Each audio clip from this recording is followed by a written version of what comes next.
I have you loud and clear. Hello. Welcome. Science. And that is to say, physics, medicine, nature, or space, time, the brain, life, the universe. This week, what's the healthiest way to eat an entire cake? How many megapixels does your eye have? And can we use quantum entanglement to see what's going on inside a black hole? Hello, I'm Chris Smith, and this week on The Naked Scientist, we're tackling the science questions that you have been sending in. The Naked Scientist podcast is powered by ukfast.co.uk.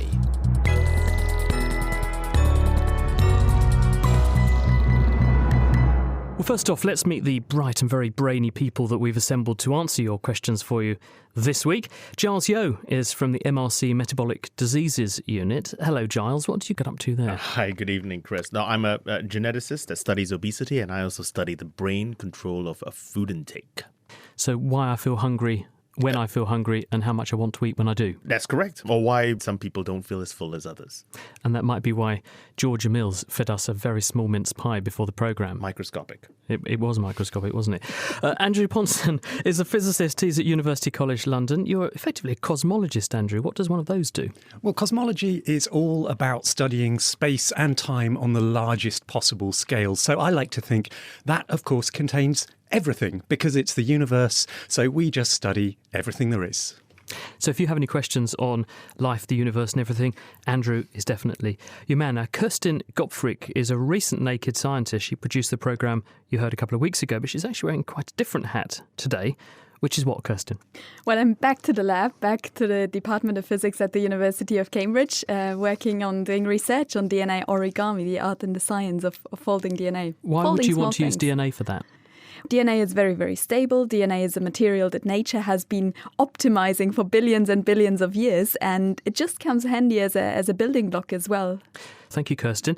Also with us is Roger Buckley, who is Professor of Ocular Medicine at the Vision and Eye Research Unit at Anglia Ruskin University. I guess it's fair to say then, Roger, you're going to be keeping an eye out for some visual-type questions. I shall do my best. Good stuff. Now, before we head over to the science questions, earlier on this week we asked our followers on social media to share their pet peeves about dodgy science that they've spotted in the movies. Now, this got a huge reaction. So before I share with you what some of the people said to us, what do you get particularly upset about? So, Kirsten, what floats your boat and then doesn't float your boat scientifically in the movie? Well, I watched Jurassic Park, a few years back now, and on the one hand, it really got me interested into science and into DNA, so I guess that was a good thing. I don't think everything is true that is said in there, but now that not everything. Now I am disappointed. This week that, they found this tail in a fossil, actually, in this amber, the dinosaur tail, Yes, that's true. This week cool. They did find a chunk of dinosaur tail in amber, didn't they? Andrew, what about you? I think the thing that's really annoying is when technobabble gets you out of an impossible situation. And this seems to happen all the time in Star Trek. You're in an impossible situation. The aliens are about to destroy the Enterprise. And then all of a sudden, Captain Picard or whoever it is goes, what about if we recalibrate the phase lock interlocks? And all of a sudden, it just solves everything. Right. And so you don't like that? Well, I mean, you just say, well, what was the point of the rest of the story? Well, someone did actually say in the feedback we had, they said, no, Star Trek is off the hook because they have inertial dampeners. So that's right. Okay. Well, that obviously solves everything. Yeah. Giles? I actually had a pet peeve that has suddenly become unpeeved. My biggest pet peeve was when X-Files used to be out way back when, and the biggest thing was they used to be able to sequence a person's entire genome overnight. Scully would come back in and go, blah, on something like that. And this is 20 years ago. This is 20 years ago. That was when they spent 3 billion Correct. sequencing the human genome, and it took them 20 years. Exactly. Now, you can actually, maybe not exactly overnight, but you can get a whole genome done in a couple of days. So actually, that peeve has now become unpeeved. Duncan Forgan tweeted at Naked Scientist and said it really gets his goat when spaceships make whooshing noises in a vacuum. Dave Croup says things making noises when they blow up in space. He cites some examples. Always good to have evidence. He says Star Wars is particularly bad, but silent running is good. And Donald Brannigan says how quickly a car will explode following a Hollywood car chase seems to be a universal phenomenon. Cars have to blow up on impact, which doesn't actually, they're designed not to do that. I think when you talk about the sounds in space, it maybe isn't quite as bad as people think, because although we think of space as a vacuum, it's not a perfect vacuum. There is gas out there in space. So there is something actually to carry sound waves through space. So I forgive the films that do that. Things would certainly sound very quiet, but, they can just turn the volume up, can't they? They sure can. But what are the movie mistakes that you have spotted? Do tell us. Meanwhile, here's our first question, and it's one for you, Andrew. Hi, my name is Jane Madden, and I'm calling from Truro, Nova Scotia, Canada. When scientists talk about neutron stars, they talk about how much a thimbleful of the material that makes up a neutron star would weigh if you had one here on the surface of the Earth. What I would like to know is what would actually happen if you had a thimble's worth of neutron star material here. Thank you very much. Well, it's not advisable to bring a thimbleful of neutron star here. Neutron stars are a gift, really. I mean, they are just the weirdest things out there in space, or amongst the weirdest things.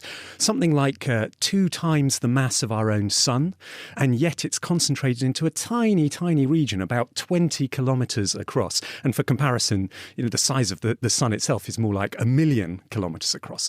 So you're cramming a huge amount of stuff into a tiny amount of space, almost getting towards sort of black hole type proportions. And why are they called neutron stars? They're called neutron stars because when you do that, the thing that actually happens is that you cram all of the electrons, which are the negatively charged particles, into the protons. And that actually turns them into neutrons because you combine negatively and positively charged particles and you end up with only neutrons left over. And in fact, that's part of the reason why you would never want to take a thimbleful of this material here to Earth. A number of things would happen. First of all, to get that much stuff in that smaller space, you need to compress it down. And that's held together by the immense gravity on a neutron star. But if you take just a thimbleful of it, that gravity's gone. And essentially, this thing is just going to spring apart really fast. And you're talking about a sort of Mount Everest, or perhaps several Mount Everests worth. From one thimbleful. From one thimbleful, which is why we always talk about the thimblefuls, of course, because it's a great statistic. An entire Mount Everest packed into a thimble. But it's gonna try and spring apart to be the size of Mount Everest. So that's not great to start with. But even worse than that, even if you survive that happening, then you have all of these neutrons. And neutrons on their own are not actually stable particles. They're going to try and decay back down to the protons and electrons, which most of them were formed from in the first place. And that process of nuclear decay is not pretty either. It's going to release a huge amount of energy. I tried doing a bit of an estimate of this. It does depend a bit on the exact assumptions you make. But I think it's something like 1 trillion H-bomb explosions. That much energy is going to be released over the space of a few minutes as all of these neutrons turn back into protons and electrons. That could give even a photon torpedo a run for its money, couldn't it, in Star Trek? It certainly could. And if you bear in mind that's a sort of factor of 10, no, it's even bigger than that. It's probably a factor of 10,000 times more energy than was involved in the collision with an asteroid that we think killed the dinosaurs. You get the sense of just the enormous amounts of energy that would be released by doing this. So please, please, please don't do it. Now, talking of huge amounts of energy, Kane Hopkins has got this one for you, Giles. Is it better to eat high-calorie food like a cake or a pack of biscuits all at once, or spread out over a few days? So, should you pace yourself or just binge? So this is obviously the Christmas question, right? I think we got to think about all calories are equal from a physics point of view. I know I'm surrounded by physicists, but from a physics point of view, the problem is how you actually get at each of those different calories. If you actually eat all of a packet of Oreos or something like that in one go, the chances of you having the chance to try and burn it off is obviously small in one day. Whereas if you divide that exact same pack of Oreos, assuming you don't eat a pack of Oreos every day, of course, and divide it out over 7 days, then you have a greater chance of burning that bulk of energy off. So it doesn't make a difference if you access all the calories, but it does make a difference because you obviously have more chance to burn it off. Kirsten? Is it true that the time of the day when you eat it matters at all? Yes, that is actually going to be true as well, because as you know, we evolved in day and night, and the thing about being alive is our brain actually tries to predict the things that are going to happen, including when you're likely to eat and when you're likely not to eat. And because we have evolved with no electric lights to actually eat when it's light and sleep when it's dark, we are most metabolically active in the daytime rather than at nighttime. So like I said, all calories are equal, but clearly you're going to be burning slightly more of it if you're more metabolically active. Would you absorb all of the calories? If I did eat an entire packet of biscuits in one go, are they all going to get absorbed, or is my gut going to say, I just can't cope with all of that? And assuming I don't throw up, is it just going to waste some of those calories? No, I think if you're eating something like a chocolate biscuit, which is going to be highly refined carbohydrates, you are going to absorb it all, and it's the stuff that you don't burn immediately is going to be converted to fat. So don't do that then. So that's my Christmas out Christmas then. comes but once a year. It's just as well, isn't it? Giles, thanks very much. Now, Roger, we've actually had a number of people who've sent us the question we're going to ask you in recent times. So everyone who sent this question in, this is for you. If your eye was a camera, how many megapixels would it have?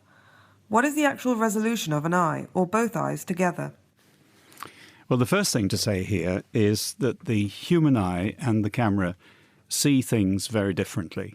The eye's got about 160 million rods and cones, which are the light-sensitive elements in the retina, but they're not spread evenly. And the central part of the retina, which is known as the macula, which is the bit we look with when we're looking at something, and we want to see something as clearly as possible, here the cones are packed in very tightly, and they give the eye its best resolving power, and they also provide it with colour vision. This area of very accurate sight only accounts for about 2 degrees of our whole visual field. It's kind of interesting, if I understand what you're saying correctly, that actually the resolution of our eye is tailing off into our peripheral vision. And yet the experience of looking at things, I don't really feel like everything's sort of fuzzy on the edges of my vision. I feel like I can just see things. So how do those things fit together? Well, that's because you've always seen like that. But you don't know any better. The digital camera doesn't have any of that sophistication. It sees equally sharply at every point on the sensor or the film, whichever it may be, at the periphery and in the centre. If it were to see as well as we see with our macular vision, our central vision, we wouldn't be talking about millions of pixels, we would be talking about billions of pixels. Giles? But, our eyes are always scanning. So whenever we're actually looking, we're only looking at a very, very tiny portion of it. So what we're actually seeing is really a result of our eyes scanning the entire time. You're absolutely right. We're scanning all the time, and the brain is filtering out the scanning, so everything appears to be still. And more than that, we can actually see in 3 dimensions because we happen to have a pair of eyes at the front of our heads looking forward and getting 2 slightly different images, which the brain, once again, can compare, put together, and allow us to appreciate distance and depth. In other words, see in 3D. I suppose the main consideration here is that when you take a digital picture, that is literally a snapshot in time, whereas our eyes, there's about 1 million nerve fibres in each optic nerve feeding a train of information in through a series of relay stations and onto the back of the brain where we decode what we see. And actually there's an enormous amount of processing going on in what's being fed to our consciousness that we are totally unaware of. And so the visual world we live in is a complete creation, complete artifice made up for us by the way our brain works. And what I call, for instance, blue may not be what Kirsten calls blue or red at all. It's just someone's told me that this neurological experience that I call blue happens to look blue to me, but that might be seen by Kirsten's brain as a completely different experience. But we can't compare. We can never find out. Thank you, Roger. Now, Kirsten, talking of light, actually, this is highly appropriate because we've got this question from Ronald. I'm just wondering, is it possible to slow light down? What is the speed of light, first Well, of all? light travels at the speed of 7.5 times around the Earth in just a second, so that's really very fast. And that is the speed at which light travels. Why? Well, light is made of a unit of energy called the photon, and the photon has energy, it has a momentum, but it doesn't have mass. And physics tells us that an object without mass travels at the speed of light. So that's true for a photon, that's also true for gravitational waves, for instance. but it can take longer for light to travel a given distance. So how can that be if it always travels at the speed of light? Well, in a simplified picture, you can imagine that light that is traveling at the speed of light hits an atom where it gets absorbed, then it takes a while for it to get re-emitted, then it travels at the speed of light again until it hits the next atom, and so on and so forth. That is why it can take longer for light to travel through a medium like water, for instance, as opposed to travelling through vacuum. Because it does physically slow down when it goes from one medium into a more optically dense medium, doesn't it? Like glass, like water. And when you say optically dense, that is exactly what the refractive index means. So the factor by which light slows down when it, for instance, goes through water is the factor which we call refractive index. So, for instance, water has a refractive index of 1.3, which means the water is 1.3 times faster when it travels through vacuum compared to water.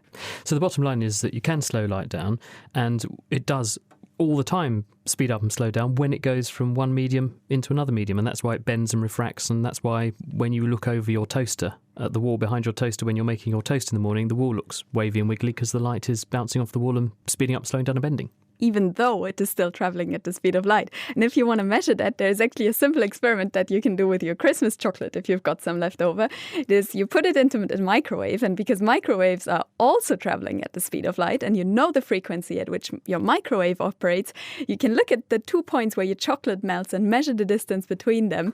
And if you Google microwave and speed of light, then you'll probably find the detailed instructions on how to do that. In fact, you could go to nakedscientist.com/kitchen science, because we have put there the worked experiment of how you measure the speed of light with your microwave, and we did it by buttering lots of bread and getting melted patches of butter. And because the microwaves, the wavelength of a microwave and an oven is about 12.5 centimetres or so. So you get melting every time there's a peak or trough on the wave. So that's every 6 centimetres. So you can actually work out the speed of light, because C, speed of light, equals F, the frequency, times lambda, the wavelength. And you can look on the back of the microwave and it will tell you the frequency of a microwave is 2.45 gigahertz. Giles? Well, this sounds like a lot more fun than playing with a puzzle after you finish your turkey. I think this sounds like we should have that in our Christmas dinner this year. Thank you for that. A few pet movie peeves coming in. Phil Ray says, why does a power surge always have to make all the fuse boxes explode? Quite like that one. Paul James says, it's not strictly science, but characters who are magically able to hack passwords just by thinking a bit. And Khalil Thurlaway, who was actually previously a member of the Naked Scientists, has said, filling the gaps in dinosaur DNA in Jurassic Park with frog code. I mean, why? Use a crocodile or a bird. They're closer living relatives.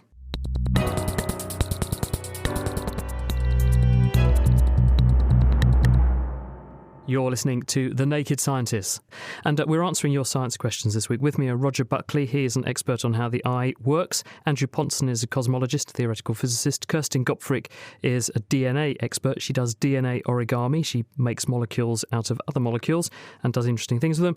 And Giles Yeo works on genetics of food intake and how the brain actually works out how much you should or shouldn't eat.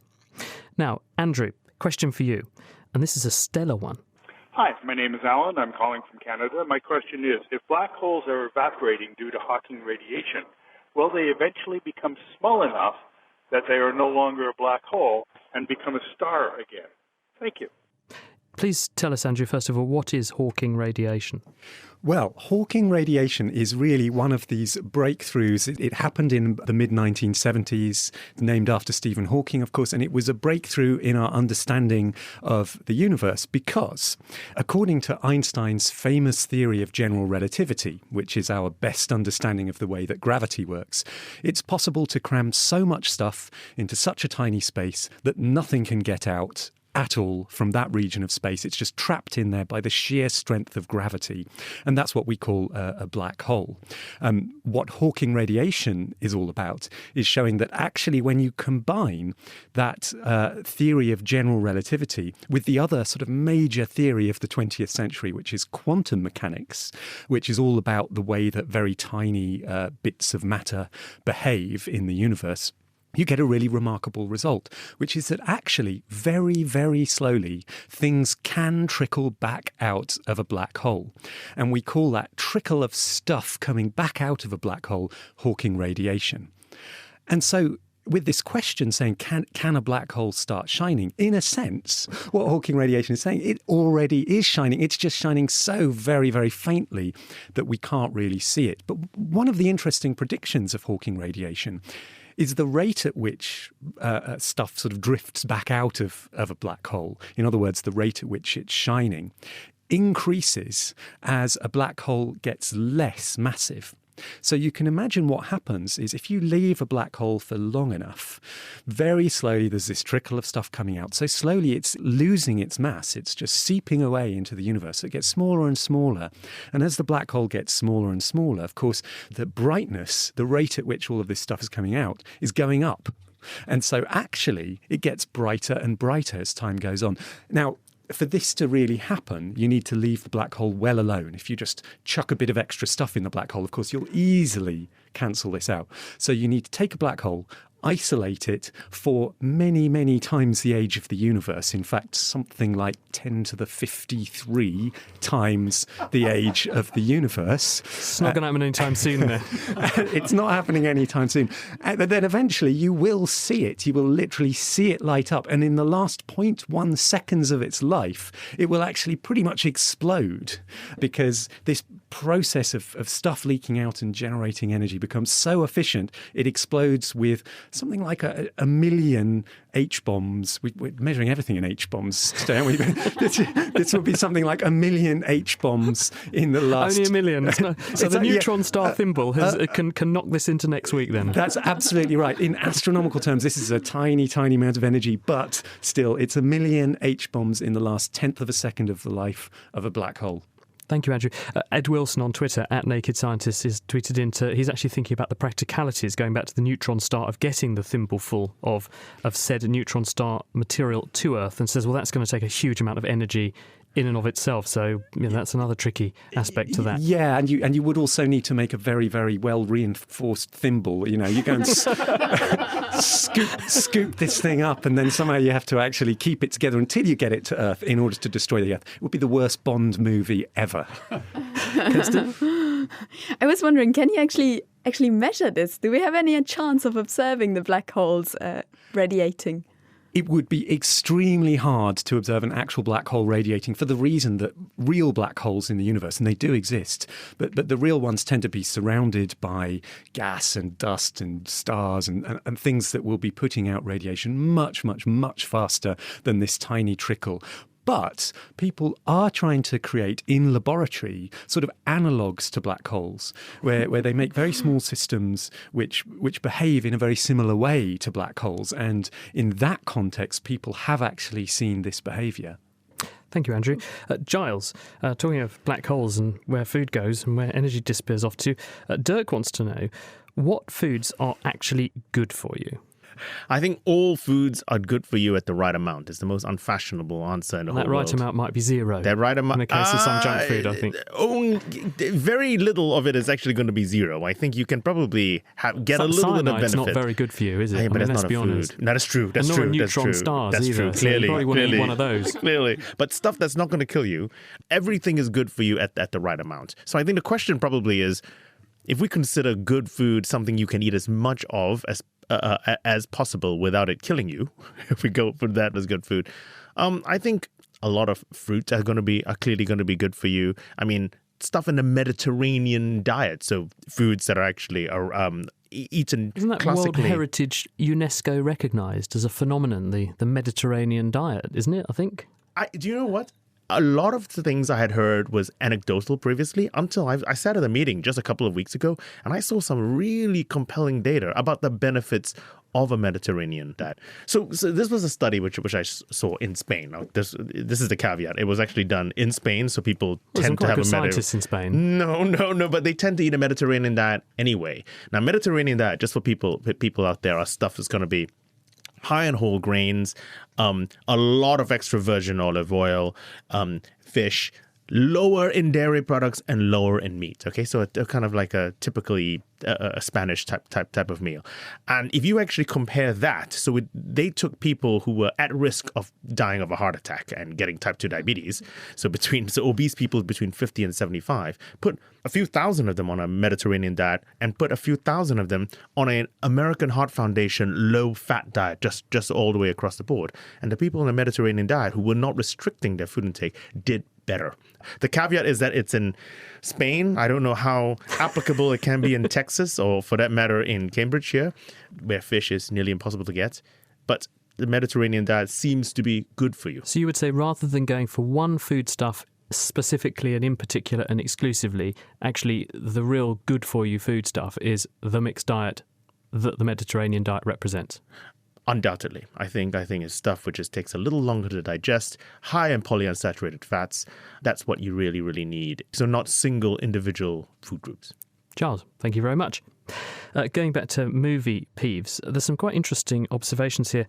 Catherine Brown has tweeted at Naked Scientist, and she says Rachel McAdams' nail varnish in Doctor Strange. Now, she's a surgeon, she's in her scrubs, and she has nail varnish on. This is not acceptable in a hospital. And then also Catherine W., another Catherine, says the Lion King, it shows leafcutter ants, which are only found in the Americas. They're not in Africa, so she's interested in insects. But then she follows on and says, why is it that the main insect characters in films and cartoons that star social insects, like the Ant-Man, they're all portrayed as male, but in real life, actually, the characters, those insects would be female. Roger, here's a question for you. It's from Corachina, who says, what is better for our eyes when we are short-sighted, wearing contact lenses or wearing glasses? Well, short-sighted people usually see better with contact lenses than with glasses, and the reason is that there's no frame in the way. If you have an occupation which requires the use of optical instruments like a microscope, in my case the operating microscope, for example, it's much easier to get close to where you need to be if you're wearing contact lenses rather than glasses. And the other thing is, if you're short-sighted, the contact lenses will produce a slightly larger image on the retina, so you will actually see better. But against that, you have to bear in mind that glasses never did any eye any damage, whereas contact lenses can. They can cause infection, particularly if they're worn overnight. You're 20 times more likely to develop a corneal infection if you wear your lenses overnight than if you take them out every day. Now, if I go around struggling and I don't correct my vision because of vanity or whatever reason, are there any consequences apart from obviously walking into walls and having car accidents? Those are the main ones, probably. I mean, we're talking now about adults. In children, it may be different. There may be reasons why children have got to wear glasses to correct their sight. But in adults, with their sight established, you're not going to damage your eyes if you don't wear your glasses. You could wear out-of-date prescription. You could even wear someone else's glasses. You wouldn't see very well, but it's not going to cause any damage. Giles has just waved his hand. Are you wearing someone else's glasses? I'm not wearing someone. I because of vanity, because, of how I look, I don't wear glasses. But no, my question is, the short-sightedness, is it reversible at all without laser surgery? I mean, does it go away, or once you've actually established your eyesight, that's what it is? Yes, in a word. It's all to do with the shape of the cornea, but more usually with the total length of the eyeball. If the eyeball is too long, you're short-sighted, and there's nothing you can do to shorten it. It's because the light is falling in front of the retina rather than on the retina, and then it's passing through its focal point and spreading out again. So you get a blurred image. You're not seeing spots of light, you're seeing bigger blobs of light. Exactly, so things look right. blurry. Where do you stand on this whole idea of reading in the dark? Because people used to say to me when I was a kiddie, "Oh, don't read in the dark in poor light, that will strain your eyes." Is that true? I don't think there's any real evidence of that. The only thing I would say is that the modern lifestyle, which involves reading and using tablets and telephones and gadgets, is producing a race of short-sighted people. It's an epidemic. It is the way we don't go out and play games in the open air. We watch television. If you see children walking in the street, they're very often, their nose is almost on the telephone or the pad, whatever it may be. And this is causing them to accommodate grossly much more than is necessary. So adapt their vision for close work? Yes. Charles? I didn't know this. So in other words, like during development, obviously you have brain plasticity, you know, how everything is actually wiring themselves up. This is also true for your eyesight. You need to develop your eyesight to actually get to 20/20/6/6 vision. Yeah. The visual system, when the child is born, is really quite primitive. But also the eye is very small. It's got to grow. What you don't want it to do is to grow too much, become too long, and therefore short-sighted. So this is why it's better for children to be outside playing, kicking a football around, than it is to be concentrating on something just a few inches from their nose. And last one, Roger, very quickly.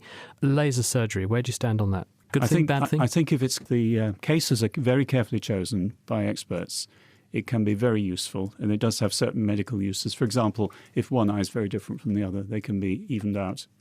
But for purely cosmetic purposes, I have my doubts. Roger, thank you very much. Now, Kirsten, here is one for you, and it's from Nandu. How big does a solar panel have to be to charge my phone? Well, I guess this depends on where you are. I brought with me my phone charger because I think we can assume that, we want to charge our phone as fast as we can do with this thing which plugs into the socket on a wall. So, Chris, can you read off the output? It says on here which power output this can give us. I reckon I need glasses, like laser surgery or something to see it. Oh, dear. It's really, really indistinct. Okay, good that I did it this. It says 1,500 milliamp at 5 volt DC. I almost needed the Hubble Space Telescope to see that. It was nearly as small as Georgia Mills's mince pie that we got before the programme. 5 volt, 1.5 ampere. That, if you multiply the two values, that gives you the power output, which is 7.5 watts. So if we want a solar cell to produce 7.5 watts, how large would it have to be? Well, the best solar panels that have been made on sort of a laboratory scale had efficiencies of up to 46%, so that's pretty good. However, the ones you'd put on your roof, they typically have efficiencies of about 15%. So what does that mean? 15% of the energy that comes from the sun is actually converted into electricity. And in sort of the areas in Northern Europe, we can assume that about 1,000 watts per square meter of sunlight hit the Earth. So 1,000 watts per square meter, 15%, that means 150 watts per square meter. So we don't quite need 150 watts to charge a smartphone. We said we need 7.5 watts. That means we don't need a full square meter to charge our phone. About the size of an A4 paper would be enough. There you go. So that seems eminently doable. Andrew? Although presumably that would be at midday in full sun when it's cloudy or, at dusk or something. What about night time? Yeah. You exactly got the point there. I mean, there's not always sun. I mean, about 1,500 hours of sunshine is what we get here in the UK, for instance, out of the 8,000 hours. So yes, that's assuming perfect conditions. So it might not be as practical. However, if you want to make this last vital phone call, it could save your day. And there are these gadgets out there if you're still looking for Christmas presents. Thank you, Kirsten. You're listening to The Naked Scientists. It's Chris Smith, and I'm joined by Roger Buckley, who is an expert on the visual system and eyes, Andrew Ponson, who's a theoretical physicist and cosmologist, Kirsten Gottfried, who you heard just there, who is an expert on DNA origami and small things, and Giles Yeo, who is a geneticist who works on how we control what we eat.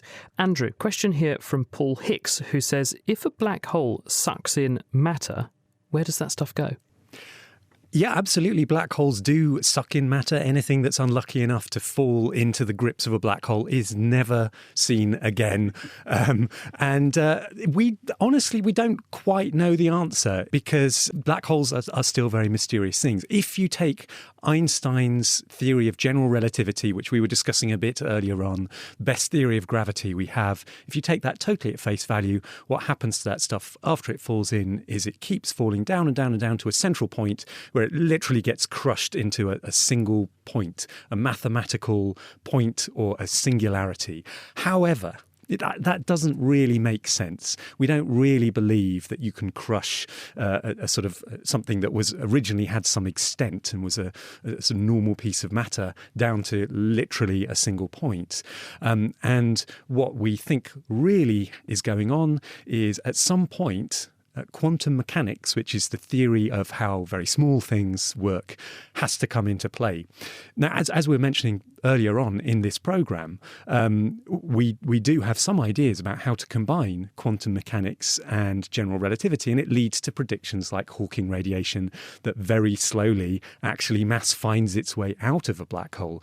But we don't really understand the details. when we try and drill down and really understand how does the stuff that fell in find its way out of a black hole, what would, if could you trace, an individual bit of stuff into a black hole and then back out?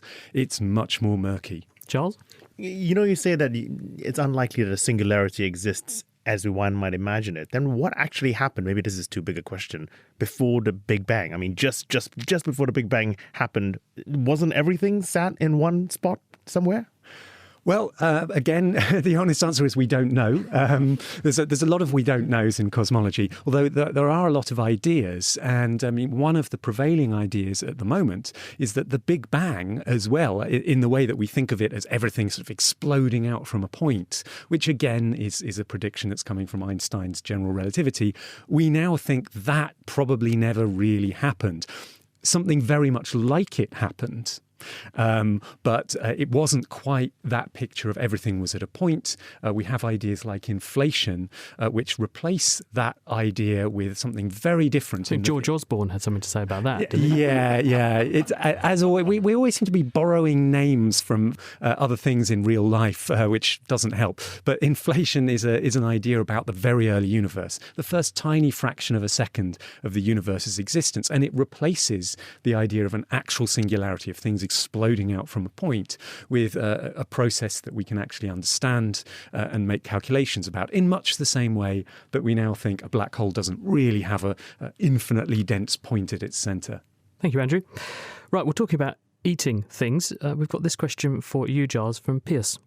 Why does a human or animal get so tired after eating and want to rest? Does one expend a lot of energy while eating? I see. That's an interesting question. I think what a lot of people think is, as you're eating, all the blood rushes from your head to your stomach in order to begin the digestion process. I'll speak for yourself, Charles. I think the reality, that's a myth. That is a myth. So the reason why you get tired after, that's not a myth. That actually does happen. It's not because of blood rushing from all parts of your body to your stomach. But I think the best way we can understand it is when you have a large mass of food within your gut and gastrointestinal tract, it turns on something called the parasympathetic nervous system. So there's the nervous system, which when you smack your face, ouch, that kind of nervous system. But there's an autonomic nervous system, which governs your unconscious bits of the things that happen. Now, there are two portions to that. There's a sympathetic nervous system, flight or fight syndrome, and there is the parasympathetic system, which is actually the feed or breed. Take a chill pill, sit I down heard and it called slow rest down. and digest. I hadn't heard feed or breed. That's a new one on me, but I like it. The feed or breed. And so what happens is, as far as we understand it, this large mass of food within, postprandially after you eat, tilts your autonomic nervous system towards the parasympathetic, so therefore causing you to feel tired. Now, the reasons why, I mean, once again, we don't actually know, but evolutionarily, you can imagine that you need actually some time to sit and actually digest stuff before you can actually get up and run again. I don't know, but that's probably the reason why. Thank you, Charles. Kirsten, there's a question coming from Les in Over as a reaction to the point you were making about light. And what Les says is, you mentioned that light speeds up again when it goes out of, say, a piece of glass and back into the air. He wants to know, where does it get the oomph or the energy from to make it speed up again? Well, it doesn't slow down. That's the point. It's always traveling at the speed of light. Light is always traveling at the speed of light. It appears to slow down because of the way it interacts with the atoms, and it does travel slower, but it never loses its energy. It gives the energy to the atom, and then it travels at the speed of light again. So it never loses energy. Right, so it's purely the speed at which you measure it moving. It's interaction with the matter. It's not surrendering any energy as it does that, and that's why it doesn't actually need any energy to speed up again. It's just feeling more drag as it goes through a more optically dense thing. The energy remains constant, exactly. Kirsten, thanks very much. Roger, Ellen wants to know which foods you could eat which will keep your eyes healthy. If there are any. Well, Giles was talking about the Mediterranean diet, and I think that would be a good start. What you need actually is not any faddy diet or unusual diet, but a good balanced diet. And the story of the Mediterranean diet goes back for many years. It was very recently as last month, shown in a scientific study of 5,000 people that it does protect against macular degeneration, which is a very common cause of loss of clear vision in elderly people. What actually is that for people who are not in the know? What is macular degeneration? We were talking earlier about the centre of the retina, a very small area which gives the most precise vision and the colour vision. And that's the area which is vulnerable. For various reasons, there are different types of macular degeneration, but on the whole, they tend to affect old people. We live in an ageing society, and so this condition becomes commoner as time goes by. It doesn't blind you, but it does mean that you can't see clearly. You can certainly get about, but you wouldn't, for example, be able to recognise faces across the road or read a newspaper, except the headlines. And so, apart from eating the Mediterranean diet from an early stage in your life, because that's sort of what your answer presupposes, that I've been doing that for a nice long time and I don't get macular degeneration in the first place. If I know I've got something like that happening, is it too late? Is there anything I can do to start eating something that will stop that happening, or is there nothing apart from just eating healthily? Well, there is the 5-a-day rule, which was introduced some time ago, and that is actually a little portion of the Mediterranean diet. So that's keeping it quite simple. It is shown also in cataract, that's something which also affects old people, that there are certain vitamins that may be helpful. For example, vitamins C and E, and the carotenoids, which include lutein and zeaxanthin, and they occur in dark green leafy vegetables. And so one would certainly encourage that. And there are certain things that would be discouraged in macular degeneration, and the number one probably is smoking. So don't smoke. Give it up for New Year if you do, I suppose is the answer. Then make that your New Year's resolution. Giles, here's a quick one for you, and it's from Will Flatman. Is it true that saturated fat and cholesterol are bad for you, or is it a myth? You know what? It depends on who you are. And I think if your genetics allows you, and there are some people out there who are lucky enough, to be able to eat as many eggs as they want, as much cholesterol as they want, and actually have no damage done to them at all, then it got absolutely no harm to you at all. Saturated fats, depending once again on your genetics, having too much of it will always make you fat. But if you're susceptible to damage from it, for cardiovascular reasons and other reasons, then it is going to be bad for you. I mean, this is against the background of now people, are saying, well, fat is actually great for you now. You should be giving up sugar. At some point, it was, fat was very bad for you, or sugar's good for you. You got to eat enough of everything. I think one other point to bear in mind that was an epiphany to me is that actually your body makes cholesterol in its own cells. It needs it because it's very important for the integrity of the membranes in our cells. If you don't actually eat cholesterol, you will just make more in your cells.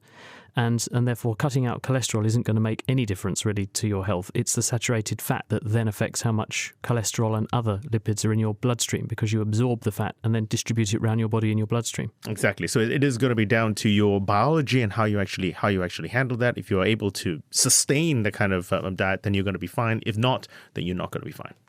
Thanks, Giles.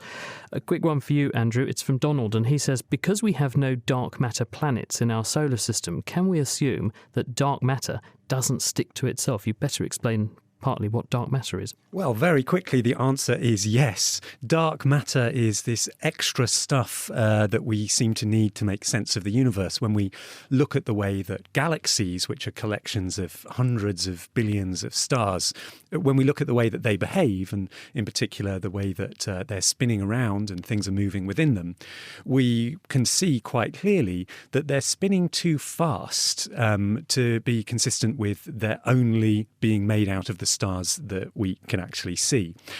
What we think is going on is that the gravity that actually causes gravity to spin is being given an extra boost, if you like, by having some extra stuff there that we can't see directly. And that's the stuff we call dark matter. At that level, of course, it is a bit made up. It's a sort of made-up solution to a problem. But we've then run with that idea and come up with a whole load of predictions for other things in the universe, which then turn out to be correct. So this idea of dark matter does seem to be onto something. On the other hand, we've never been able to really figure out what it is. Nobody has found a bit of dark matter in a laboratory. That's probably to be expected because it seems to be invisible. But that means that its properties, is it sticky, for instance?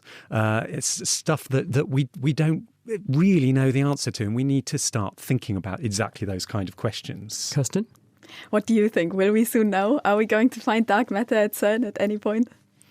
Well, that is a very big question. I think eventually we will find it, but I think right now the prospects for finding it in the near future might not be as great as some people would like to think. And so we do need to look out into the universe to figure out what are its properties, what should we be really looking for. So this kind of argument where you say there aren't planets made out of dark matter, therefore it can't be sticky, is a godsend. It really is, because we can start to understand what is making dark matter tick. Thank you, Andrew.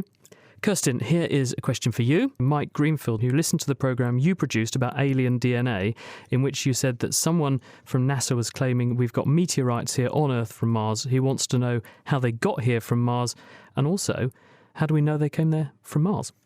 Yes, we do actually have meteorites here from Mars, even though it is a small fraction of the meteoroids we find on Earth. It's that we've found about 60,000 meteoroids, and only just over 100 of them have come from Mars. And we know they have come from Mars because we have Mars rovers, which collected samples from the atmosphere from Mars. And these gases, they have been found enclosed in the meteoroids we have found here on Earth.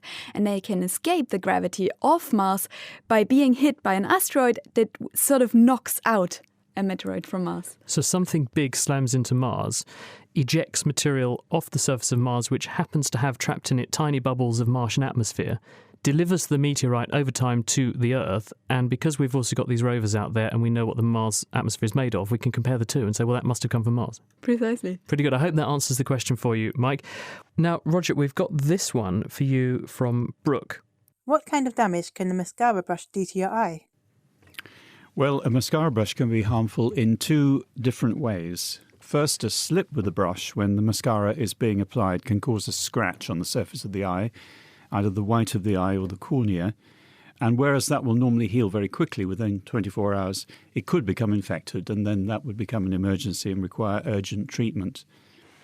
The other way in which mascara may be harmful, or the brush may be harmful, is that it may actually be infected. When you apply it first to the skin, bacteria will adhere to it, and when it's then put back into the container, they will not only survive, but they will grow. And this was established about 40 years ago by some American workers. So, in effect, every time you apply that mascara brush to your lashes, you are reinfecting yourself with your own bacteria. But if they're your own bacteria already, is that bad? Yes, but they have increased in number in the meantime in the container, and so you're putting on a larger concentration of bacteria. And there's an association with the use of mascara with infections of the eyelids. Blepharitis, styes, and so on are commoner in people who use mascara. Is it worse if I share my mascara with my best friend then? Well, you don't know where your best friend's been, do you? I mean, you wouldn't share contact lenses. And for the same reason, you wouldn't share mascara brushes, I suggest. It's just not healthy. That's a no from him, Kirsten. Giles, a quick follow-up on what we were saying about Mediterranean diets and so on. We've had an inquiry whether wine is a crucial part of the Mediterranean diet, and therefore enriching your wine intake is beneficial, or whether just not having wine and having grape juice or something would be beneficial. So that's interesting. Yes, wine is part of the Mediterranean diet, drunk responsibly and within reason. I think what they're saying is a couple of glasses with the meal is part of the Mediterranean diet, and it's red wine we're talking about here, is part of the Mediterranean diet. As far as I understand, studies that have been done comparing red wine to an equivalent amount of grape juice, it is the actual process of converting those grapes into the wine that provides whatever goodness is there. And people still don't know exactly what it is in the red wine that is actually beneficial. So we know that it's beneficial. We don't know exactly why. There's something in the process, but don't overdo it. But there does appear to be evidence to support having a glass of wine as part of the Mediterranean diet. Is that what you're saying? That is absolutely correct. Well, that's on my Christmas list then. Thanks very much, Giles. Kirsten, we've heard from Paul, who I think is also shopping around for a Christmas present. He wants to know if you can test your own DNA with a kit that you could do at home, for example. It depends a bit on why you would want to test your own DNA. Is it that you want to find out about your ancestors? Is it that you want to be a detective and find out about your health or your potential risk of getting a certain disease? Or do you really want to get your hands dirty and try your hands as a DNA scientist? DNA is the molecule that stores the information of life, and it does that by storing the information in the sequence of the genetic alphabet. So the DNA is made up of bases, A, T, C, and G, and the sequence of these bases is what stores the information. So the way to obtain the most information from DNA is literally reading the bases, reading the letters of the genetic code, and this is what we call DNA sequencing. And unfortunately, this cannot be done at home yet, even though just 2 weeks back on the program, we've heard that there are now portable DNA sequencers. However, getting one of those for yourself is probably not possible yet. It might be in the future. But there are companies who will allow you, if you collect a swab, to send it to them and they will send you back some information about your genetic makeup. And that's a sort of home kit for the home collection. But what you're saying, Kirsten, is that probably at the moment for the domestic market, the physical reading of DNA sequences is a bit beyond the average person's reach. Even though DNA sequencing has developed at unprecedented speed, it is still something that takes a while and takes probably laboratory equipment. Charles? So those home testing kits, however, that you can actually buy, so from 23andMe, from DNA Fit, the interesting thing about those is they give you some interesting pieces of information, certainly genealogy, where you come from, ancestry, that is very, very good. The problem is not in actually generating the pieces of genetic information, which is now robust and cheap. It's actually interpreting it. And I think interpreting it has become a problem because we are now beginning to misunderstand the fundamental difference between risk and prediction. And I think although these are very good in saying broad things, that if you have this versus that, you increase your risk of something. Can you pluck anybody off the street and actually try and predict if this person is going to become fat, is going to breathe better, drink milk? That is more difficult to do. Someone else we had on the programme 2 or 3 years ago, Anna Middleton from the Wellcome Trust, she made me think because she came and said, well, look, a lot of people are getting their DNA sequenced, and the NHS in England is going to be sequencing 100,000 people imminently. And that means that 100,000 people or more are going to start learning things about their genetic cargo, which immediately tells them a lot about their parents and a lot about their siblings, which neither may wish to know about. They might value that information, they may not want to know that information, but the minute you know something about your own genetic makeup, you know something about your relatives, exactly, which you previously wouldn't have done. That's exactly right. So I think there is a whole lot of ethics questions that actually are wrapped up in it, which no one is discussing or not enough, that has been outpaced by the technological ability to actually look at your DNA material, certainly for the price that's now available. Now, changing the subject absolutely completely into outer space, of course, with you, Andrew, Srijith wants to know, could we make use of quantum entanglement to find out what actually happens inside a black hole? Now, every question you've had has involved you having to give us a mini physics lesson before you actually start answering the questions. Now, can you tell us what quantum entanglement is so we can then understand the question? Quantum entanglement is one of the most beautiful and bizarre phenomena in all of physics, quite frankly. It comes from this world of quantum physics that we've been discussing quite a lot already on the programme, the physics of the very small. And it's this phenomenon where seemingly what you do to one tiny little chunk of matter, one tiny particle in one place, can instantaneously change how another particle in a completely different place is behaving. And when I say instantaneously, bizarrely, I actually mean instantaneously. And we have a kind of idea in physics that nothing can go faster than the speed of light, that there's no way that one part of the universe could influence another part of the universe without there having been time for some light, at least, to get from point A to point B. This seems to break that idea. So it's actually a very sensible question to say, OK, sure, if I drop something into a black hole, I'll never see it again, at least not in the form that I dropped it in. But could I use this bizarre effect of quantum entanglement to find out something about what's happened to it? Is this what they dubbed spooky action at a distance? Yep, it's not just it's Einstein that dubbed it spooky action at a distance because he hated it. I mean, it's so weird. It's so cutting against the grain of everything else we know about in physics. Well, Niels Bohr said, if you're not baffled by quantum, you didn't understand it. Absolutely, and I think that's a very fair way of putting it. However, What we do know about this phenomenon of quantum entanglement is you cannot actually use it to transmit information faster than the speed of light, which seems to contradict what I just said. So although one chunk of stuff can influence another chunk of stuff at a great distance, seemingly faster than the speed of light, that can't be used to transmit a message. So suppose I gave you one half of my entangled pair of particles, and you tried to use it to transmit me a message. You shared your quantum entangled mascara with me, Vincent.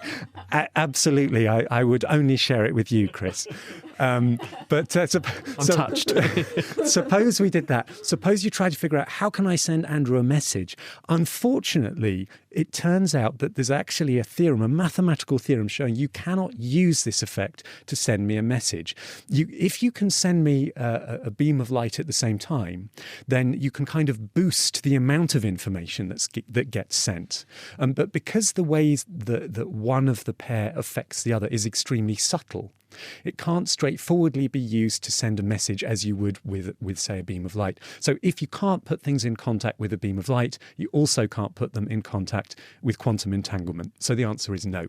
That's a blow, isn't it? Now, Roger, one for you. Steve has obviously been looking for romance this Christmas season because he's come up with this question. He says, it's been well documented that when one person finds another person attractive, perhaps because they've got some quantum entangled mascara on, this being the case, why don't we become blinded every time we look at someone we find attractive in a well-lit area? If you've had your eyes dilated by an optometrist, it's annoyingly evident how bright everything is. So why is this any different? Why is love not actually really blinding? Well, it's quite true that a number of emotional situations, including sexual attraction, can cause the pupils to dilate. But the effect is temporary, and it's much less than having your pupils dilated by the optometrist. Also, any bright light will quickly reverse the effect, which is not the case if you've had drops. Right, so you do find someone attractive, your eyes do dilate, but that effect is trumped by bright light. Exactly. If you want to see whether someone really does fancy you, what you're saying is you need to go and date them in a dark area. I didn't say that at all. But it's a reasonable proposition. Like the one you might get in the dark area if you read the signals correctly. Roger, thank you very much. And thank you also this week to Andrew Ponson, Kirsten Gottfried and Giles Yeo. The producer was Georgia Mills. Now, just before we leave you, I wanted to update you on how our Christmas fundraising appeal is going. We're aiming to raise £50,000 by Christmas, and this is to help support our next year's programming and also to help us to update our website and our app, which are both in dire need of improvement. And at this point, I'd like to cut in with a special thanks to our top donors from the week. In no particular order, they were Todd Abbott, Richard Newmark, Mark Philpott, Christine Price, Bruce Wallace, Nicholas Enns, Joe Rosengarten, Nancy Barnett, Wessam Hassan, Paul Simons, Caleb Burns and Martin Williams. So far, you have very kindly helped us to raise over £4,000, but that does mean we still have some way to go. So to make it easy, we have upgraded our donation system, and this means you can now use your local currency and it accepts all major credit cards. So if you appreciate what we do and you'd like to help, we're asking you to please buy us each a virtual beer for Christmas. You can find out details of how to do that at nakedscientist.com/support. Thank you very much. Next week, we're celebrating the 12 science days of Christmas, so we'll see you then. The Naked Scientist comes to you from Cambridge University and is supported by the STFC, the EPSRC and Rolls-Royce. Until next time, from us all here at The Naked Scientist, goodbye.